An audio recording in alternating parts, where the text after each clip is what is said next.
Ел фасылы язның иң матур айларының берсе булып саналган март аенда Нәүрүз бәйрәме үткәрелә. Себердә бу бәйрәмне әмәл, садака, күлчән дип атыйлар. Әмәл бәйрәме борынгыдан килгән бәйрәм. Без кичкенә чакта аны көтеп ала идек, конфетлар әзерләп, пирожкилар әзерләп, сәгать 5-6-дан торып, йыелышып йөри идек. Әрбер өйгә килеп, сатаганы сатып ал, көчең итче тартып ал дип кычкырыша идек.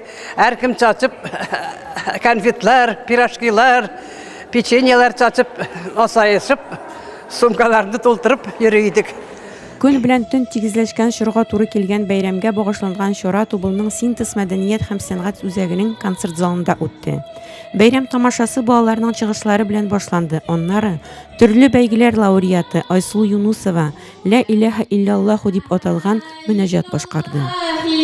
Иман нурын яктыртыр, ла илаһа илляллаху, халал ризык таптырыр, ла илаһа илляллаху, каршы көрси баскычы, ла илаһа илляллаху, зигез очма качкычы. Тубыл тамашачылары яраткан җырчылары башкаруында җырлар тыңладылар. Мирас бию ансамбле күрсәткән традицияләр безгә нигезләнеп куелган яңа биюләр карадылар.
Алып баручылар, сез беләсезме дип аталган викторина үткәрделәр. Халкыбызның гореф-гадәтләре белән таныштырдылар. Тамашачылар залында утыручыларны милли ризыклар белән сыйладылар. Артистларның чыгышларын көчле алкышлар белән озатты бәйрәм тамашачылары. Әй хуҗа, ишекне ач, садаканы чыгып сач. Саулык, сәламәтлек телибез. Татулык, бердәмлек. Мин дә менә бу теләкләргә кушылып китәм. Бар татар халык кешеләрен бу матур Навруз бәйрәме белән котлыйм.